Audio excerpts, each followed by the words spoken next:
appreciate it. Just a few, I'll play a couple of songs here from the CDs I've got with me as well, and I hope you like it, and we'll take questions and things about the shows after that, or in between that, I should say. Here we go.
Sound over Times Square. Oh, leather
Thank you guys very much. Appreciate it. This is my first time in Williamsport. I've been to Pennsylvania at least once or twice before, but I think it was Philadelphia at that time.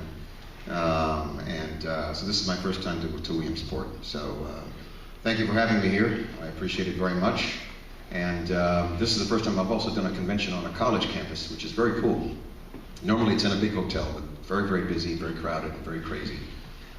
So this is nice to have not only the college campus to relax on and things like that, but also to have this really lovely theater to perform in. So I appreciate it. I was initially supposed to do all music today for this performance, but I wanted to break it up and give you guys a chance to ask questions about what I do. And I've been working as an actor for about 35 years. I started working professionally when I was in college. I was in Austin, Texas at the time, going to school at a small college there, studying theater. And when I moved to LA in '81 to pursue my career, it was about, I think it was at college, about 5 years of school that I went to before moving there. And I've been playing music for 40 years. I've been playing since I was 16. So, and in fact, I've made a living at it for a while. Before I started working as an actor. Once I got to LA and started working as an actor, took off around '85 or so, and I haven't looked back, so I've been very, very lucky, very fortunate. It was a different world back then, and the business was very different. So everything's done very nice, and now I'm back into playing music again, doing some other things as well, voiceover projects and things like that. Some video games you guys may or may not have played before, but I'm doing some of those now, Final Fantasy and also Elder Scrolls, and I've done a dozen other ones before that. So anyway, I thank you again for having me, and I want you guys to feel free to, if you want to ask me about Voyager. Some of the kids that know me from iCarly, I think was on that show for 5 years, recurring, and it was a lot of fun. Didn't realize how popular that show was. It's quite popular. I've done a number of projects over the years. Star Trek was only one of many, many projects that I've been in and worked on over the years, and still working on a lot of different things. I just finished working on Castle recently.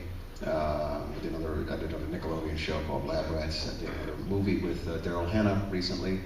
A supernatural western recently, which I'd never done a western before. That was a kick in the pants. I'd never done one. My buddy called me, says, I got a western project for him. Well, yeah. I'm on board. I don't care what it pays, let's just do it. I got to ride a horse, shoot a 6-gun. I played a cowboy preacher, shooting up bad guys, zombies, and things like that, demons and stuff. It's just a blast. Anyway, very cool. And I'm working on a sci-fi comedy also called Unbelievable, which has got a one of the characters is a marionette. I'm not sure why, but it's very funny. And I had never worked with a marionette. I have worked with some actors who were stiff as wood, but not a real marionette. So it's very, very cool and a lot of fun. I look forward to finishing that project when I get back. So it is an ongoing process. Because of Star Trek, I was able to open up the doors in other areas of entertainment and have other opportunities that came to me because of that show. I cannot be more grateful and humbled by the fandom of that series and the longevity and the legacy that this thing has. This franchise has a life of its own. It's been 17 years since I first started on that show, and I'm still going to conventions all over the world. I just got back from Germany last weekend. I've been to Australia, Italy, England, Germany a number of times. The only difference is the fans speak, another language in many cases, but they're still devoted fans. And that's, you can't, how many shows have that opportunity? You have a chance to do something like that based on a show. And if I was on Baywatch, I wouldn't have any cons to go to. But a few sunburns here and there, and all that, that's about it. And I could have easily just ended up on that show and not this one. It could have been anything, Honey Boo Boo, take a bit. As it were, it's just, it's just whatever the dice, is thrown, and whatever comes up, that's what it is. It's literally no more than a phone call from your agent. That's all. He calls, you got an audition to go to, It's at 4 o'clock in the afternoon on a Tuesday. You get over there and you do it. And after that, it's, you either get it or you don't. And that can lead to any number of things. You have no idea of what that could be, no control over it. You can be on a really good show, and it can be canceled. You can be on a really bad show and it stays on. I've had a little of both, so I've been very lucky over the years to have gotten to Los Angeles and pursued my career when I did, because a lot of that has changed now. It's very much changed. The music industry as well as film and television, etc. As you guys well know, you're growing up in the high-tech internet age, and it's just very, very different now. A different world and a different way of working. So, it's all about adapting and carrying on, as it were. So I'll let you guys, I'll open up, let you guys ask any questions you might have about the show. Yes? I would. My name is Tom Newshafer. I'm a teacher here at Jersey Shore High School. This is Andy Baker. We just want to say first off, we really appreciate you coming. Thank you. It's great when we get someone of your caliber to our area, our students or parents. Thank you very much. Appreciate it. I have one really big question. I follow a little bit of the Voyager series, the book series that they've launched, and I'm just curious, do you follow your own character? If I were in your shoes, I probably would be curious to see what they did with the character that I was so deeply involved with. Yeah, I haven't had a chance to actually read the books that have been written. There was a Titan series. Is it Titan? Yeah, there is. Yeah. I haven't had a chance to read those yet. I've been given a couple of them by the people that actually wrote them at one or two of the conventions, and I do have them at the house. I just haven't had a chance to read them yet. Because those are generally standalone stories. From what I have looked at, I did read like a small portion of one of the books, one of the chapters, a while ago, and it looked, it was written very well, and it looked to be true to the character. And they have a lot of leeway. They can do what they'd like in a novel form. And I think a long time ago I read one of the books from the original series, based on the original cast, and I was very impressed with the stories. People who are dedicated to writing novels, man, that's a whole other beast as far as creativity. And my hat's off to these guys who can put together the stories. They're so complex and so intricate, and detailed, and they do a really marvelous job at them. And I've had to voice, I've voiced 3 of them. I did Genesis Wave. I did 3 of those, actually, I think, a while ago, to do the audiobooks for those, and they were well produced. I mean, if you've never had a chance to listen to Genesis Wave, they are incredible because there's sound effects all the way through them. Music and sound effects all the way through these things. And most audiobooks don't have that. So they're totally produced. They sound like you're actually in the action. I was really impressed with those, and I heard them back, and I was like, wow, I didn't know they were going to do that. I mean, I'm just sitting in the studio, and man, that gig is terrible, I can tell you. That is the worst. Sitting, you've got to sit perfectly still for hours, and even breathing is a problem for them. Oh, you breathe. We got to do it again. Well, so I have to breathe. You can't move, you can't rustle, you can't do anything, your stomach's growling, nothing, man. All that stuff cannot be on there. See, they need a perfectly clean track, and you have to read just miles and miles of a script. You have to play 35 to 45 characters. You have to voice 35 to 45 characters. And some of them come and go, like at different times in the story. So you forget who in the heck this person was, what they sounded like. You're reading men and women. You're reading aliens. At the end of the day, man, it is, my agent would call me and he says, oh, I got another audiobook. And I'm like, yeah, that's great. I'm thinking, crap, because it's a gig, and you want to, got to make some money or whatever. So you go, but then you think, and then you get in that studio and go, man, I'm never going to do one of these things again. Until, of course, they call you 6 months later, I got another one for you. I haven't done any since Genesis Wave. Genesis Wave, I haven't been called to do any, thank you. I have been doing video games, and that's almost as bad. Well, actually, it's not as bad, because more just dialogue than it is narration. But those things are painful, let me tell you. But yes, there are some of the books, from what I've heard, have been very, very good. Very, very popular, as a matter of fact. Something else? Thanks, appreciate it. Yes? My name's Shania, and I grew up with my mom watching Star Trek. Yes. And I wanted to know, what was your favorite memory from being on Voyager? My favorite memory from being on Voyager? Well, there's, in general, I enjoyed working with my castmates. Well, some of them. Ethan Phillips is always a pain, but I'm not going to say that, he's a really nice guy. It's just that, I like him. I like Ethan, but then I like falling out of trees, so that doesn't. I mean, he's okay. He's a cool cat.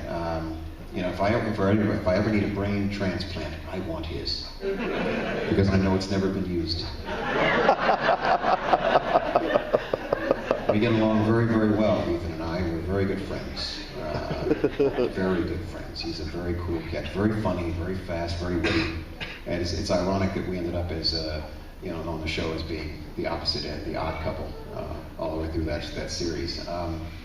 I enjoyed working with the cast. I enjoyed working with even the crew members that we had there. We had a lot of laughs and fun. Because let me tell you, the process is not a lot of laughs and fun.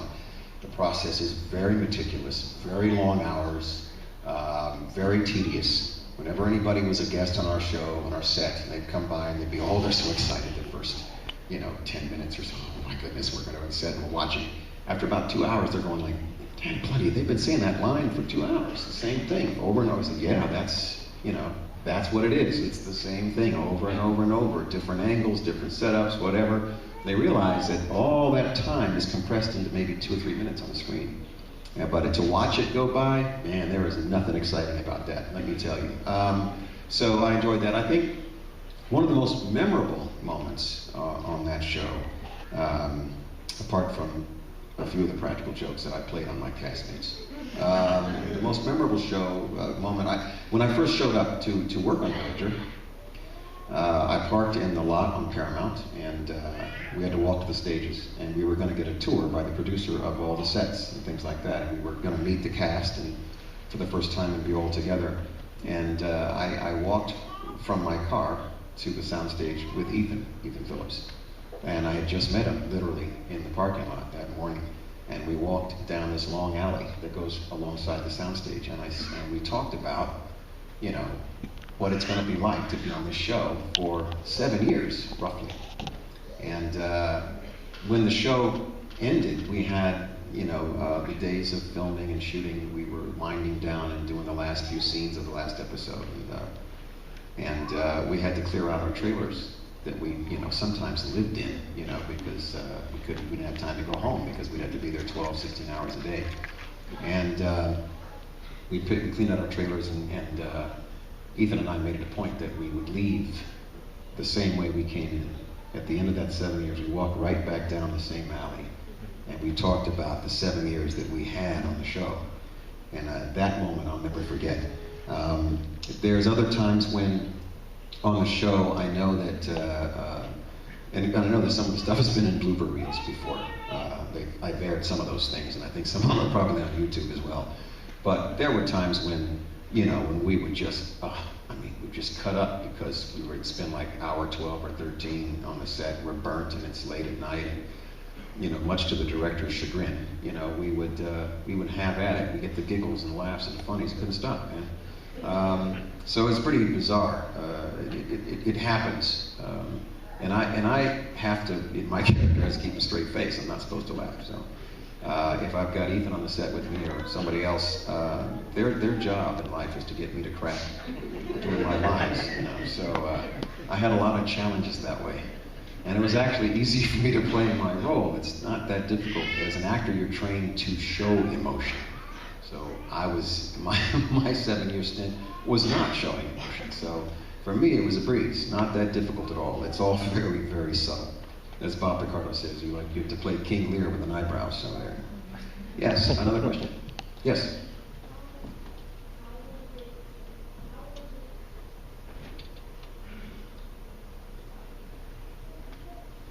How was it being on iCarly? I've worked a number of Disney and Nick shows. Like I said, just recently I worked on Lab Rats. I worked on with Hannah Montana. I worked on that show. I worked on the Nickelodeon show iCarly. I did Good Luck Charlie. And in fact, I got to tell you, those guys are amazing. The kids on those shows are absolutely amazing. They are dedicated. They are professional. They are disciplined. They have to go to school. If you're under 18, you have to have a tutor on set. and you have to go to school by law in California and most of the country. In order to be working, you have to have a tutor there. So when they're not learning lines, which are changed often, and of which there are a lot of, and you have to block and everything else, and rehearse and run through for the networks and all that stuff, scene after scene. When they're not doing that, they have to go to school. You know, they take a break, go to school, right there on the set, you know, or just in the soundstage. And so when I worked on the show, I was exhausted, man, and I was just doing the, you know, my gig. But those guys, you know, have to go to school and learn their lines and be there, and they rarely ever, you know, were acting up or cutting up or, you know, getting in trouble or holding up the production. They never did that. None of them ever did that. They were amazingly talented. They were very gracious. They were very nice. I still see Miranda every once in a while, it was really, really enjoyable. I loved working on all of those shows, whether it was Nick or Disney. It's amazing. You might hear a lot of things about my line of work. You hear about celebrities this and celebrities car crashes and you know train wrecks and whatever they may be, problems with them, etc. I have not experienced hardly any of that, and I've got to say that's 30 plus years. I've never really experienced any of that stuff. People I've worked with have all been great. They've been very professional. The kids are more professional than some adults I've worked with. So, you know, they always had their lines together. They always went to school. They always did their thing. These guys are amazing, and so it was really a pleasure working on that show, and also a lot of work because the producer he was like, you know, he makes you torture these scenes before it's done with him.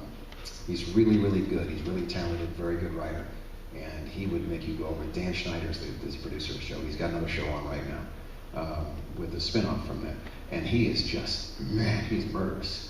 Over and over and over and over and over because he wants to get the best, funniest moment he can get. And he'll rewrite the stuff right there while we're shooting. He'll just rewrite there. Okay, here we go. Some of the shows have live audiences, some of them don't. I probably did not because we had a lot of special effects and things going on, so it's not really good for a live audience to do it. So. But the Lab Rats, I think, also did not have a live audience because it's very complicated. So a lot of effects and things like that. Another question? Yes. What type of practical jokes did you play on your fellow actors? Oh, what type of practical? Well, it's any number of things. Let me see if I can get. There was one I did. There was an episode where I had to come out naked onto the bridge. It was a fantasy. It was a nightmare from my character's point of view. It would be a nightmare. Where I had to come out to the bridge naked, and of course my castmates would all be standing there, bemused and bewildered about why I'm on the bridge with no clothes. Anyway, so when we shot that scene, we shot my part first, and of course they only shoot it from the waist up, so we have shorts on or whatever. So he comes out of the turbo lift with just on camera looking like he's naked and whatever, and my castmates are off camera. And so when we turned the camera around to get their reaction, they were all standing there in a group. To get their reaction, you know, the director did not want them to laugh. He didn't want them to bust up laughing. He wanted them to be embarrassed. Like it was an awkward moment, you know, sort of that kind of thing. They wanted to be kind of subtle in their reaction. So I spoke to my wardrobe person, Matt. I used to call him Matt Dog, but I talked to him. I said, Matt, you got to help me out, man. So I need you to go ahead and make something for me. You know, Matt's very good at making things. Very good. And so I had him make something for me. Generally, when I do these things, sometimes I would tell the director. Sometimes I wouldn't. I would always tell the cameraman. Cameraman's Doug Knapp. He was our cameraman for the entire show. I said, Doug, just keep rolling.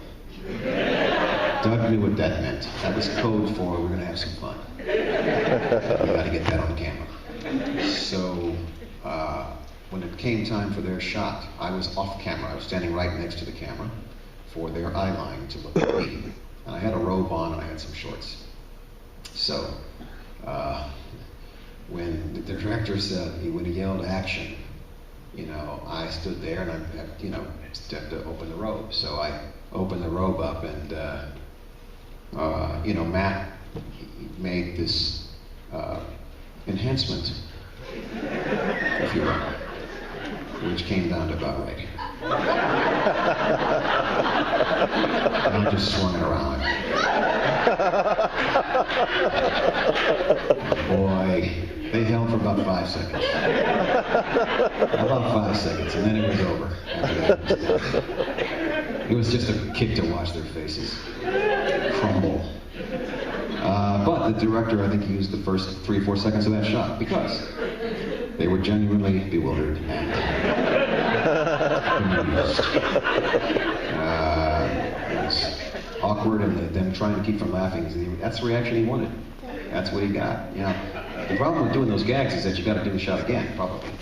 And the next time you do it, they're going to be thinking about that as well. So, those kinds of things. I think there was an episode of the Shoot, I think it was called. It was earlier on in the series.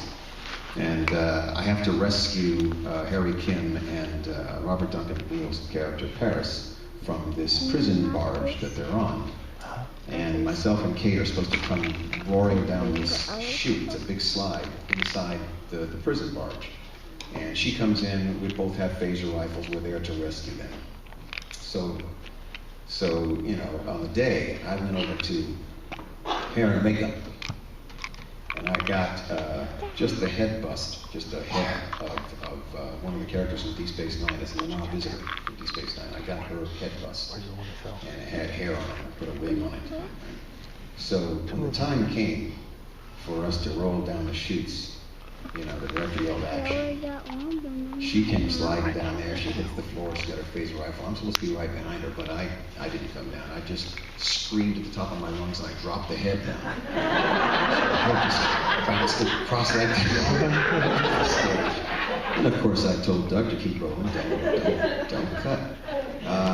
There are times when the director was even in on the gag. I mean, there was one time, I think one of the ones that actually ended up on one of the blooper reels for sure was, I think it was, I was supposed to escort this little girl into a cave at the end of the story because she's going in the cave to die. That's where she's supposed to go to die. And the story was about this alien race who, as they get older, as they age, they look like they're getting younger. So they actually, it's in reverse. Instead of growing up as children, they become children, and then they pass away. So she's really elderly, but she's only that big. So I'm supposed to escort her into the cave where she's going to go pass away.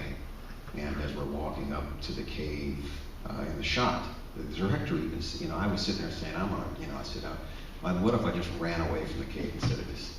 He says, yeah, go ahead and do it. And this dude was not one of the ones that I would normally do that for. This guy was not the funniest. And he was not, you know, the most jovial. He was very stiff, very flat, very monotone. And so he said that as, you sure? Yeah, what the hell? It's a big, huge crane shot. You know, we got a big crane going up in the trees, and I'm walking the girl. It's a very solemn moment. I walked her up the cave, and then I stood there and just, I ain't going in there. I took around and took off running, and that's actually on the blooper reels, for sure. They put that out there. They also put out, I think I came on, I was at my station on the bridge, and I got hit by a phaser. And I'd take about 4 minutes to die. Bouncing all over the place, spinning around the chair. You know, it was a long death. I definitely had to have the cameraman watch me for that. We did, there was one moment with Paris, at the again in the early part of the shoot, the series, where he was on the medical bay in sick bay, and he was traumatized. His brain was all scrambled, and I had to go in and try to mind meld with him to try to figure out what he saw or what he knew. And so it was again a very quiet moment, and he has his eyes closed, he's laying there, and I'm supposed to go right over top of his head put my hands on his temples so that this mind melt moment can take place. And when I did that, I got right over his head, and then I screamed, "I feel good!" I screamed like that. His eyes went like, he had no idea that was coming. And then, of course, we had to do it again. So he's going to be thinking about that. It's all good. So there's the gag and then there's the follow-up. That's all it's doing. So there was a number of times in which, I wanted to do one more before the series was over. I wanted to do one more gag. I just didn't have a chance to get to it. I was that close. There was one episode in which I was looking for an episode or a moment when I was coming onto the bridge from the turbo lift, just by myself, couldn't be with anybody else, where I would come out of the turbo lift, either to tell somebody something or to go to my station. And I was waiting for a moment to do that, and it never came. I thought we would have it in the last script, and then they changed it. But I was going to go to hair and makeup again, because of course these guys are really good at what they do. I was going to get an afro wig about yay big. Kind of bounces around. I was going to get a gold tooth. Oh yeah. I was going to have some fun. And I was going to come out just dancing and rapping the whole time. With the ears, of course. I really wanted to do that so badly. Darn it. Oh well. But I had fun with the guys every once in a while. And I had to, because I'm the straight guy on that whole show, so I have to be able to have a kick once in a while. Another question over here? Yes. On iCarly, what was Sam really like while she wasn't actually acting? She's actually a lot like her character. She wasn't getting into trouble so much, but she's really, really fun. She's very fun. She's very upbeat, and she's always got a smile on her face, and she's always very friendly and a lot of fun. She was a little, Miranda was a little bit more of the serious one out of the whole bunch, and because she's got to carry the show and she's got a lot of stuff to do. So she was a little bit more serious than the others, but ultimately Sam was just always joking around and having a good time and a lot of fun and laughs. She was wonderful. Now she has a new show. She has another, yes, it was a spinoff. I did the pilot for one of the other spin-off shows. They did a spin-off for Gibby as well. And I played the Principal Franklin on that show as a pilot spin-off. So it was either one or the other they were going to pick up, and they picked up the Sam version of it. I did a Disney pilot as well called McGreggy Saves the World. And that was with this little redhead kid, freckles, kind of pudgy redhead kid that's done a lot of stuff on those shows. And he was the lead character in that. They didn't run with the show, but it was a kick to work on that one as well. It was a hell of a lot of work. That thing was crazy, but it was a really cool concept. And because somebody gave this kid the nickname Schmagreggy, the entire future of the world had changed. And so my character had to come back from the future to try to get them to get him a different name. And that was the whole running concept of it. So it was interesting. Any other questions? Yes?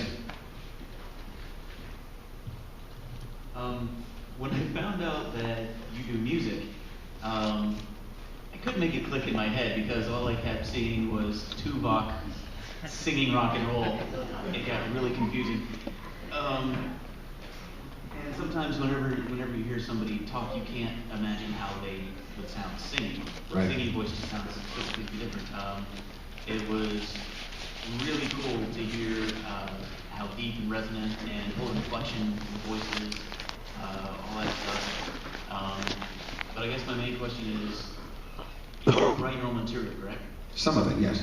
Not all. So, do you collaborate? Yeah, I mean, the majority of stuff that I've written has been mostly just myself, and it just comes, it comes in spurts. I mean, there's a lot of stuff I've written that I don't perform, it just comes in spurts. I am not as prolific a writer as many of the artists around here, because, simply because that's the way it is. I have some things that I'm inspired to write that I really, really like, and other songs I write, I'm like, I don't really like them that much, I'm not going to really use them. I'm just writing a song now for my daughter to sing. We're going to record that when I get back in the next 2 or 3 months. But it depends. I enjoy much more interpreting other people's music and usually finding songs that aren't that popular. I don't really do a lot of super popular songs. These are songs that may have been around for a long time. They may be B-sides, they may be tracks for a movie, they may be something else. And in some cases I've covered songs from other bands that are in LA, local bands, because I like their tune. And that's generally where I end up doing, because I like performing far more than I like writing music. When I feel inspired to write something, I will generally, but not as much as I could. I just like playing. I've been playing music for forever, and I really enjoy it. And it's a live audience experience. Filming and television is not. It's a mechanical, tedious, grinding, meticulous piecework kind of career. That's what that is. And it looks great when it's all cut together with music and sound effects, but the process is taxing. So, it's nice to be able to relax and to play music, which is completely free, or to do live stage or live theater. Same thing. It's you and the audience, man. There's no stopping and starting and let's do it again and let's try this and try that. So that's a process. Once in a while, when you're shooting, you get to do some fun stuff. Like I said, you get to jump out of a helicopter, you get to ride a horse, you get to whatever. You get to do some fun stuff, that you're not going to be able to do on stage, which is cool. That part can be a lot of fun. Like I said, working with a marionette. Yikes. That marionette, by the way, is James Kirk. That's the character. It is hysterical. I can't say that much for the rest of the writing. But that part is hysterical. It's a really fun show. It's called Unbelievable. I think it's going to be done. I think we should finish shooting, I think, in October. Late October, we'll finish shooting it. So, it'll be out there. I'm not sure how he's going to distribute it, but that gag is great. And the guys that work those puppets are amazing. They've seen guys that did Team America and some other stuff before. They're remarkable, these guys. I step back and I can't believe, how good they are, what they do. The guy that voices the character, the guys that work the face muscles of this little thing's only that big. It's like that big, and it's unbelievable to see this thing trotting around the way it is. It's a gas. I've never worked with a marionette before. Only people who kind of acted like marionettes. Yes. Another question? Yeah. Curious to know how you enjoyed your time working with Melissa McCarthy. Oh man. Melissa McCarthy, she's a monster now, isn't she?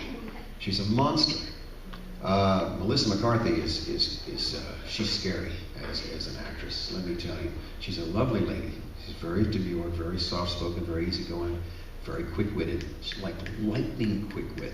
She works at Groundlings in Los Angeles, one of the biggest improv groups and companies in Los Angeles, and she basically owns that place. I mean, she's a veteran there. She's so incredibly talented in what she does. She was wonderful to work with. I didn't have as many scenes with her as obviously Christina did, but I'm not surprised that she's doing what she's doing, that she's as big as she is. I watched her in The Heat, which was unreal. I watched her in the Identity Theft recently. She's just remarkable. There are people out there in any walk of life, whether they're, Einstein, Stephen Hawking, whether they're, Tiger Woods, whether they're, Jimi Hendrix, take your pick, in whatever area it is, that can fall out of bed and just do it, man. They just have it, and the rest of us, or myself included, are just trying to keep up, and these guys just have it. She has it, whatever that is, she has it. I don't know if it comes from her past, or I don't know where she gets it from. I don't know what it is, but she can look at a page of dialogue, man. And I can look at a page of dialogue, and I see one thing, and all of a sudden she reads it, and it's like this whole other thing comes out. She has like 100 characters that she does. I mean, she's that good. So it was an honor to be able to work with her, to share the screen with her, especially now that she's gone, way, way up and big. We got about 10 minutes. I'll do 2 more songs and we hit the road, yeah? I'm going to be over here signing 2 afterwards. So if you'd like, I'd like to do a couple more songs for you. Huh? Yeah, walk the dog back. Yeah.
Say that we could be friends. You're thinking I'm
please.